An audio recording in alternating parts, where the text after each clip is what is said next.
का उन्वान है नन्ना पांडा और ये तहरीर है सुमेरा अनवर की। सुबह के उजाले ने जूं ही आँख खोली और पुरसकून अंगड़ाई ली तो उसकी किरणों ने दूर दूर तक रोशनी बिखेर दी।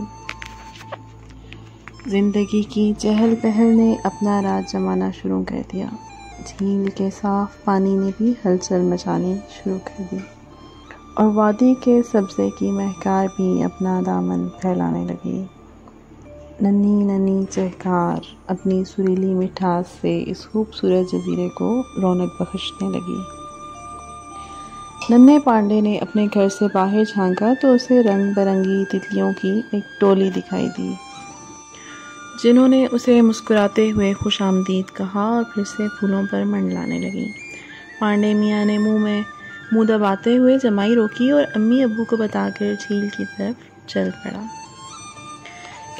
इस जजीरे में एक तरफ हरी भरी वादी थी और दूसरी तरफ झिलमिल करती झील थी। इसका ताज़ा पानी सबको अपनी तरफ मुतवज्जो करता था। इसके किनारे पर फूलों की लंबी बाड़ थी। झील के एक तरफ ठंडी रेत का ढेर लगा हुआ था। वहीं पर पांडे मियाँ सुबह के वक्त हल्की फुल्की वर्जिश करते थे। ये उसका रोज़ का मामूल था और उसे इसमें बहुत मज़ा आता था। आज वो जैसे ही वहाँ पहुँचा तो मुर्गाबी का बच्चा छलांगे लगा लगा कर सारी रेत खराब कर रहा था। पांडे को बहुत गुस्सा आया। उसने मुर्गाबी के बच्चे को खूब डांटा और वहाँ से भगा दिया। वो मुंह बनाता हुआ वहाँ से चला गया। उसे रेत ठीक करने में काफ़ी वक्त लग गया, जिसकी वजह से वो बहुत थक गया। अपनी थकन कम करने के लिए वो झील में नहाने लग गया। कुछ देर नहाने के बाद वो निकला तो उसे भूख महसूस हुई। घर जाने का तो बिल्कुल भी दिल नहीं कर रहा था। उस जजीरे से निकलकर ही वो अपनी खुराक का इंतज़ाम कर सकता था, क्योंकि उसकी पसंद का खाना तो दूसरी तरफ जंगल से मिलता था। वो अब अक्सर उधर खाने चला आता था। पत्तों और जड़ों की मिक्स ग़िज़ा उसे घर के खाने से ज़्यादा मज़ेदार लगती थी। उसकी अम्मी उसे अक्सर रोकती थीं कि बाहर से कुछ ना खाया करो, क्योंकि उसमें जरासीम की मिलावट होती है और वो सेहतमंद भी नहीं बन सकता। बाहर से खाने वाली बात का इल्म उसके अब्बू को नहीं था। उसे मार न पड़े इसी वजह से उसकी अम्मी उन्हें नहीं बताती थी। बेटा जल्दी वापस आना, मैं तुम्हारे लिए नाश्ता बना रही हूँ। सुबह जब वो घर से निकल रहा था तो उसकी अम्मी की आवाज़ आई थी। हालांकि वो जानती थी कि वो अपनी ज़िद का पक्का है, बाहर से खा कर ही आएगा। जंगल में पहुंचकर वो जड़ें उखाड़ने लगा और फिर सूखे पत्तों को इकट्ठा करके एक दरख्त के नीचे रखते हुए वहीं बैठ गया और मज़े लेकर खाने लगा। मिट्टी से भरी जड़ें और खुश्क पत्तों की तह उसके मुंह में घुसने लगी, मगर वो बेनियाजी से खाने में मसरूफ़ था। उसे अपनी अम्मी की कोई नसीहत याद नहीं थी।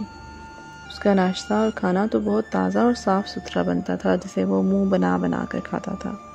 उसकी अम्मी जड़ी बूटियाँ अच्छी तरह धोती, फिर उन्हें बार बार साफ़ करती और उसके बाद उसे खाने के लिए देती।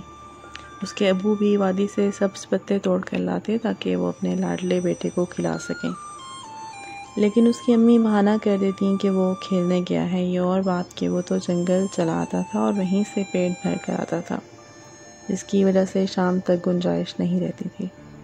वो खाने के बाद कुछ देर लेटा ही था कि उसे यूँ लगा जैसे उसका पेट कोई बुरी तरह चीर रहा हो। दर्द की शिद्दत से उसकी जान निकल रही थी। उसके आसपास कोई भी मौजूद नहीं था जिसे वो मदद करने के लिए बुलाता। तकलीफ़ के मारे उसकी आंखें बंद हो गईं और वो कराहने लगा। मुर्गाबी का बच्चा अपनी अम्मी के साथ जंगल में खेलने आया और उसने पांडे मियाँ को देखा तो बेसाख्ता उसके मुंह से निकला, ओ इसे क्या हो गया? अभी सुबह तो मैंने इसे ठीक ही देखा था। ये कहते हुए वो उसके करीब चला आया और जब उसे कराहते देखा तो समझ गया कि वो बीमार है। उसने जल्दी से कुछ फासले पर हकीम हरन का दरवाज़ा खटखटाया। अरे इतनी दोपहर में तुम यहाँ क्या कर रहे हो? हरन ने पसीने में शराबूर देखकर उसके वहाँ आने की वजह पूछी। हकीम अंकल, वहाँ पांडे मियाँ बेसुध पड़े हैं, उनकी हालत ख़राब है, आपकी मदद की ज़रूरत है, उसने हाँफते हुए कहा। अच्छा ठहरो, मैं अपना सामान ले आऊँ। हरन ने अपना दवाओं वाला थैला उठाया और उसके साथ चल पड़ा। पांडे की हालत बहुत ख़राब थी। हिरण ने मुर्गाबी के बच्चे की मदद से पेट दर्द की जड़ी बूटी पीसी और उसके मुंह में उंडेल दी। कुछ देर बाद उसने आंखें खोली तो पेट पकड़े दर्द से बुलबुलाने लगा। उसके अम्मी अब्बू भी वहां पहुंचे और अपने बच्चे को तड़पता देखकर परेशान हो गए।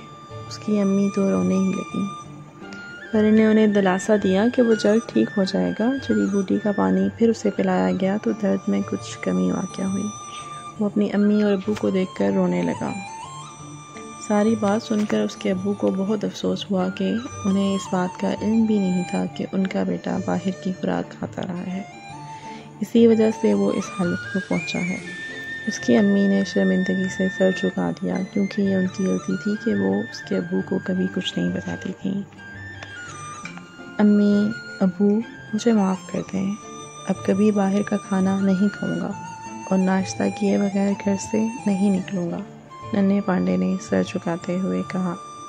हिरण अंकल ने उसे दवा दी और बाकायदगी से इस्तेमाल करने की नसीहत भी की। उसने मुर्गाबी के बच्चे की तरफ देखा जो एक तरफ छुपा हुआ था, शायद उसके गुस्से से डर रहा था। हिरण ने बताया कि इसी की वजह से आज पांडे मियाँ बच गए हैं क्योंकि वही उनको बुला कर लाया था।